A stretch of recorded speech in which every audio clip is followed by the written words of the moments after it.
두 주 전에 본문을 통해서 이미 오후 예배 때 제가 말씀을 전한 적이 있습니다. 왜 안 목사님 똑같은 제목 가지고 똑같은 본문 가지고 두 번씩이나 설교할까? 네, 한 시간에 한 25분 정도 설교를 하는데 25분 정도 전할 내용이 너무 많아서 두 번에 나눠서 말씀을 전합니다. 아모스가 살아가던 그 시대에는 어쩌면은 그 시대 환경과 오늘날 세계 환경을 보면은 아마도 많은 닮은 꼴이 있지 않는가 하는 생각을 합니다. 당시에도 부정직하고 사회가 많이 흐트러진 모습들, 우상을 숭배하는 모습들, 이런 것들을 바라보면서 얼마나 선지자가 마음이 안타까웠을까 하는 생각을 갖습니다. 지금 세계적인 것도 마찬가지고 우리나라에도 정의롭지 못하고 공의롭지 못해서 치러지는 이 사회적인 비용들이 엄청나게 많다고 할 수 있습니다. 저는 가끔 경찰들이나 검사들이 너무 고생스럽게 수사하고 범인 잡고 하는 이 모습들을 보면서 참 이 정직하지 못하고 거짓스럽고 범죄가 많은 이 사회 때문에 우리가 치르는 이 사회적인 비용들이 엄청나게 많다는 사실을 생각할 때마다 나는 괜히 손해보는 느낌이 들어요. 그래서 제가 한번 여러분한테도 한번 질문할까 합니다. 사람들은 정직하면은 나만 손해본다는 의식을 가지고 있습니다. 혹시 여러분들도 그런 생각하고 있습니까? 한번 따라해 봅시다. 정직하면 나만 손해본다. 여러분, 이 말이 맞아요? 네. 대부분의 사람들이 정직하면 나만 손해본다는 의식을 가지고 살아가기 때문에 기회가 되고 어떤 여건이 되면은 어떻게 해서라도 나의 유익을 위해서 거짓말을 하는 그런 사람들이 참 많은 것 같아요. 여러분, 정직하면은 나만 손해본다는 말은 기독교적인 용어가 아닙니다. 정직하면 나만 손해본다는 의식 자체가 잘못된 의식이에요. 따라합시다. 정직하면, 내가 정직하면 하나님이 축복하십니다. 이것이 기독교 용어예요. 시편 1편에도 복 있는 사람은 악인의 길을 쫓지 아니하고 죄인의 길에 서지 않는다고 그랬어요. 주야로 하나님 말씀 묵상하면 하나님께서 시절을 쫓아서 과실을 맺게 하실 것이고 푸른 조장 맑은 시냇 물가로 우리를 인도하실 줄로 믿으시기를 예수님 축복합니다. 이거 기독교 정신이에요. 저희 딸이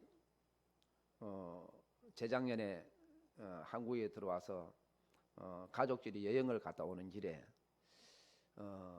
쭉 이 노점에서 곶감을 파는데 저 멀리서부터 30개의 10,000원이라고 써붙여 놨어요. 큰 노란 종이에다 매직으로 크게 써붙여 놨어. 그리고 우리 딸들이 작은 딸도 그렇고 큰 딸도 그렇고 우리 첫째 딸도 그렇고 다 곶감을 좋아합니다. 그 안 목사님 딸 둘인 줄 알았더니 왜 셋이냐고 그런지 말고 첫째 딸은 우리 와이프고 그래서 3명 다 곶감을 좋아해요. 덩달아 저도 좋아합니다. 그래서 우리 큰딸이 아빠 곶감 사가지고 가자고. 그래서 제가 차를 한쪽에 주차를 해놓고 곶감을 사러 갔더니 아저씨 30개 10,000원짜리 좀 주세요. 그랬더니 그 노점에서 이렇게 파시는 분이 뭐라고 하냐면은 30개 10,000원 하는 거는 다 팔리고 없대요. 벌써 우리 큰딸이 벌써 얼굴이 이그러지기 시작하는 거예요. 왜냐하면은 30개 10,000원 써붙여 놓은 거 그거 보고 왔는데 없다고 그러니까 그러면서 하는 말이 사장님 12개 10,000원짜리 이것이 먹을만하고 좋대요. 그걸 사라는 거예요. 그리고 또 그거보다 조금 못하지만은 20개 10,000원 하는 게 있다고 그걸 사가지고 가라고 해서 하길래 뭐 어차피 주차도 있고 또 사야 되니까 할 수 없이 사기는 샀지만은 우리 딸이 돌아오면서 차에서 뭐라고 하냐면 아빠 독일 같으면 저거 사기죄로 걸려요. 그래요.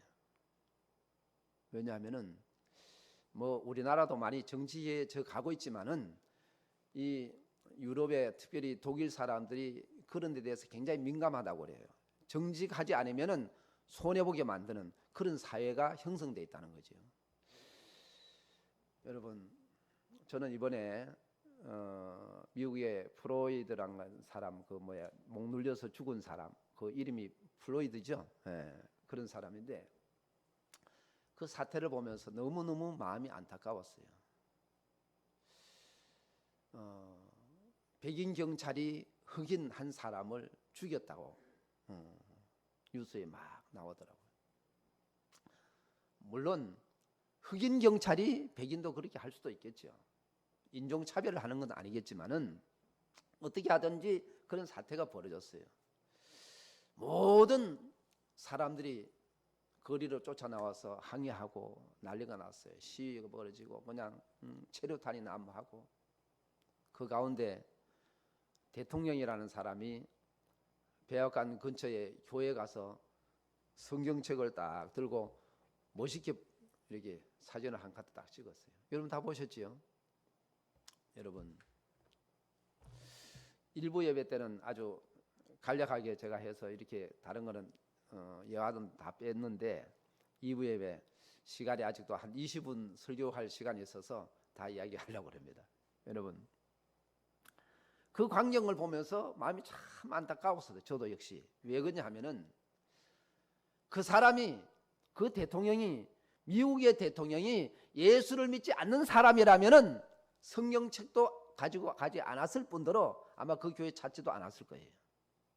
적어도 한 나라의 지도자가 되고 대통령 된 사람이 그리고 하나님을 섬긴다고 하는 사람이 그 불의한 사건을 바라보면서 온 국민들이 들끓고 여론이 들끓고 난린데 아니 성경책이 무슨 죄입니까? 아니 그 한 사람이 경찰에 의해서 목숨을 잃는 사건 속에 여러분 하나님과 무슨 상관이 있습니까?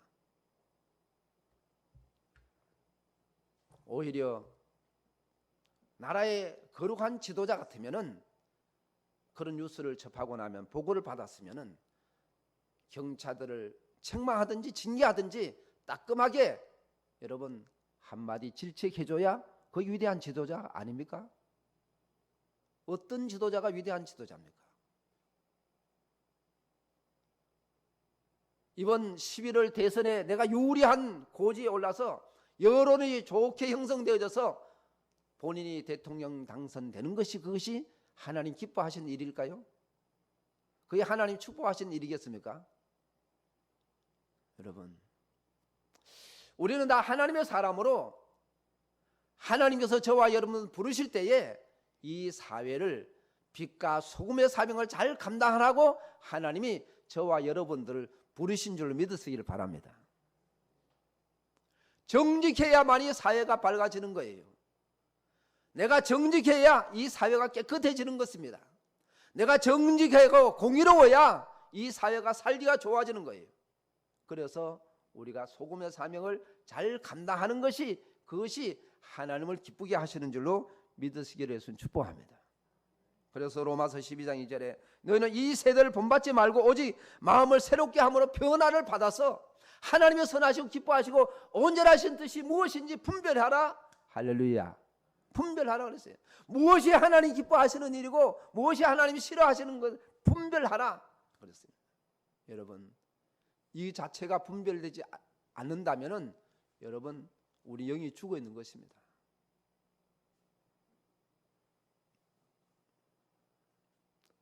여러분 그 광경 속에서 왜 대통령이 성경책 들고 교회 앞에 가서 사진을 찍어서 국제적으로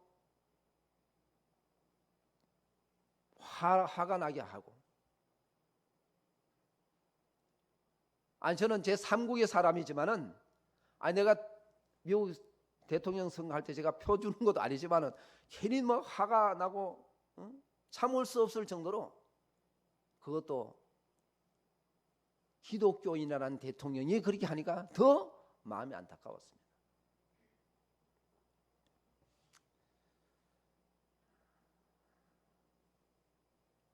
우리나라 그 정의연 사태가 불거져 나왔을 때에 나는 처음에 사실 믿지 않았습니다.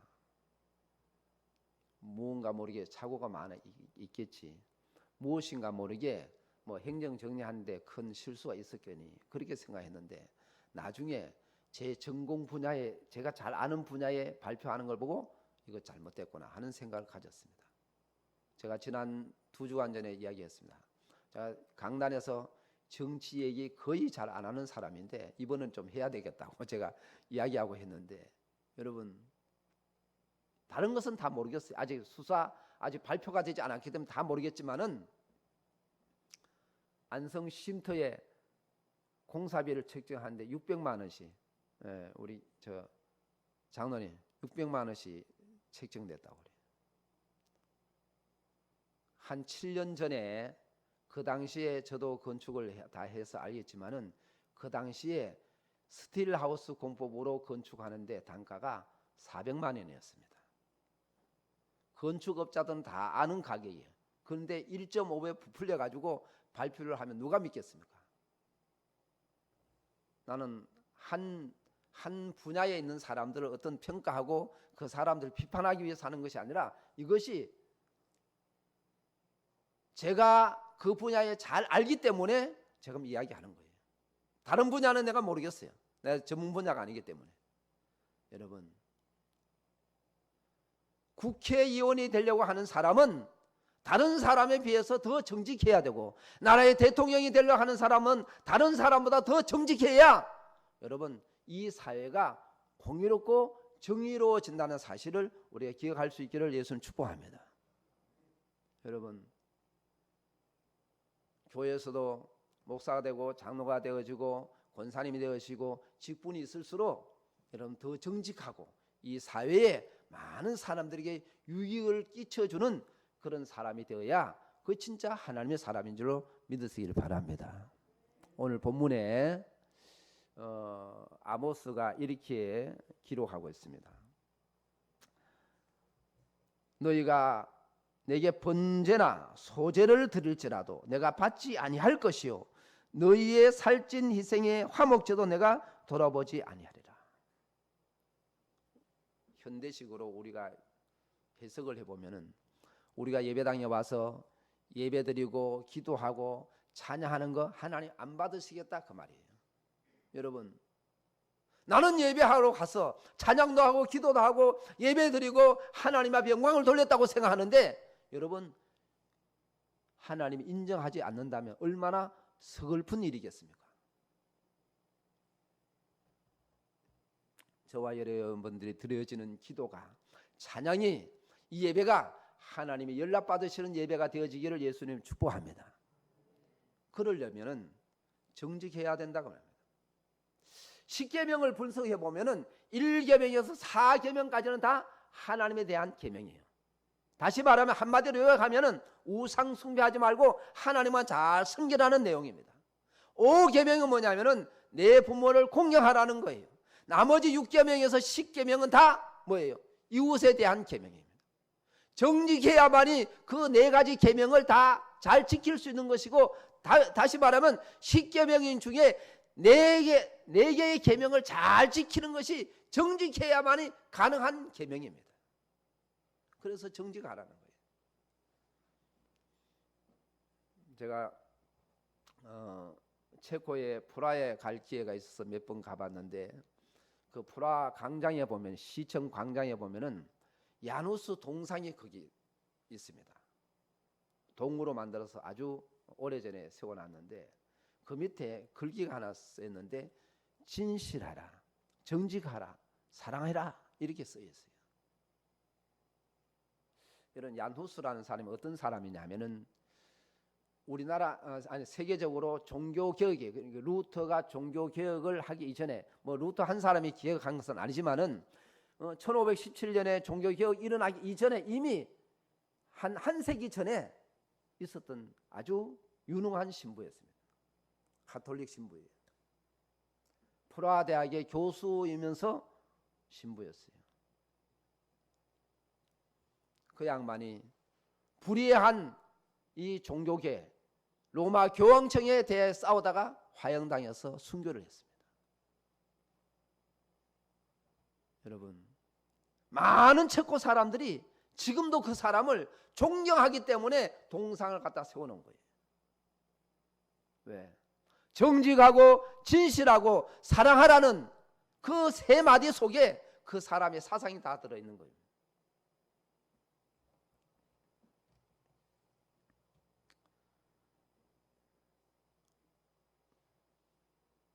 오늘 본문 가운데도 이런 메시지가 있습니다. 24절에 오직 정의를 물같이 공의를 마르지 않는 강같이 흐르게 할지어다.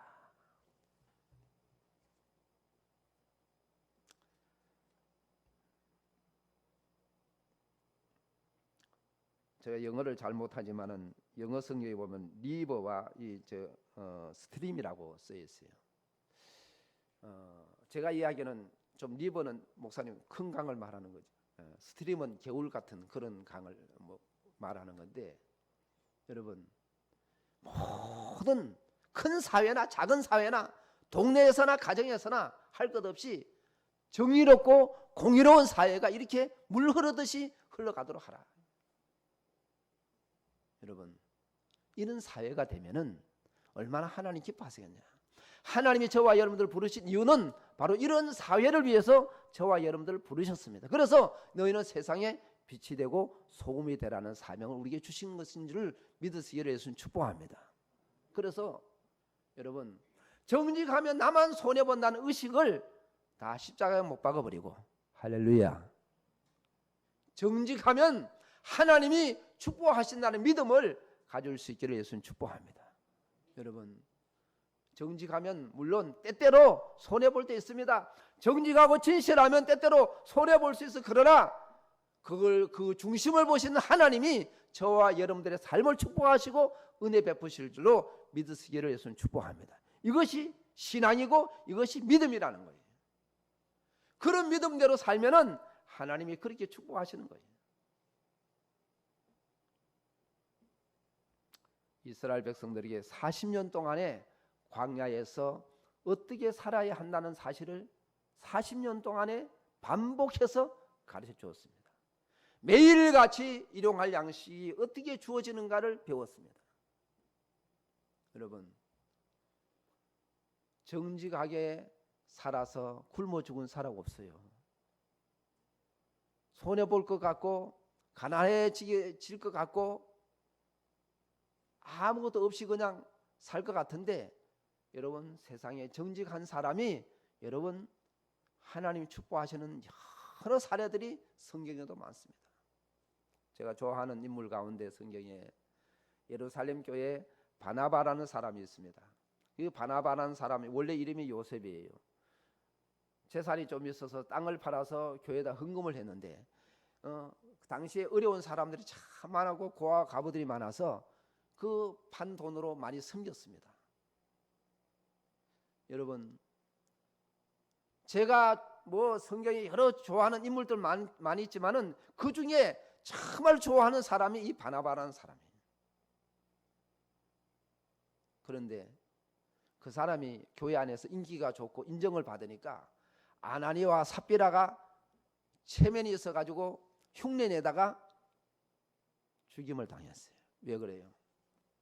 기도가 정직하지 못하고 찬양이 정직하지 못하고 헌금 드린 것이 정직하지 못해서 죽임을 당한 거예요. 여러분, 저와 여러분들이 드리신 예배와 기도와 찬양이 하나님 앞에 정직한 예배, 정직한 기도, 정직한 찬양, 이 찬양이 하나님이 연락받으시는 줄 믿으시길 바랍니다. 여러분,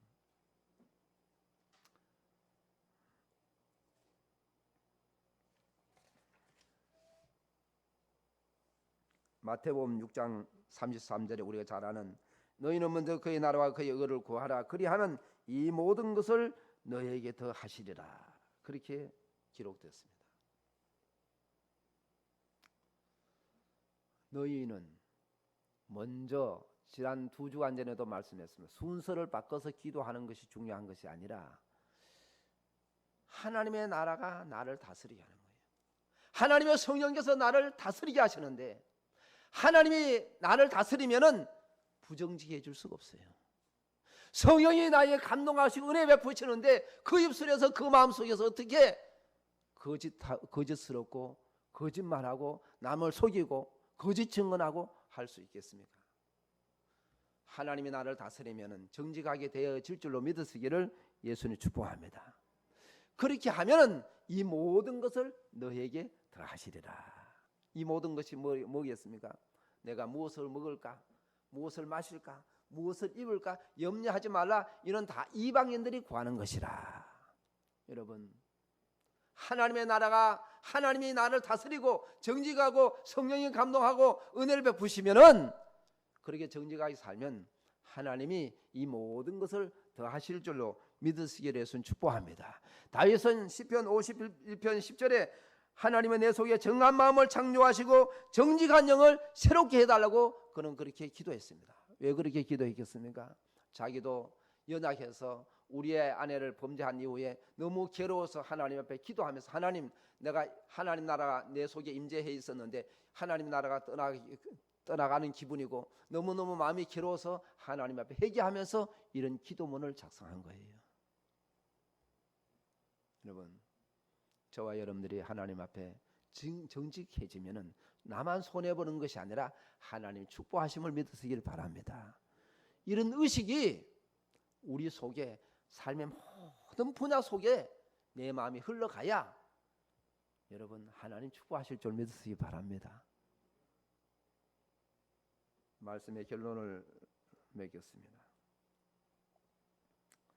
저도 목사이면서 목회를 30년이나 한 사람인데 저 역시 완벽한 정직하다고 생각하지 않습니다. 때때로는 우리가 연약해서, 때때로는 실수하고, 때때로는 나 자신도 모르게 거짓스러운 것들이 많이 있습니다. 여러분, 정직하면 나만 손해본다는 의식을 이 시간 이후로 다 십자가에 못 박아버리고, 정직하면 하나님이 감동하시고, 정직하면 하나님 은혜 베푸시고, 정직하면 하나님 축복하신다는 믿음으로 다시 승리할 수 있기를 예수님으로 축복합니다. 기도하겠습니다.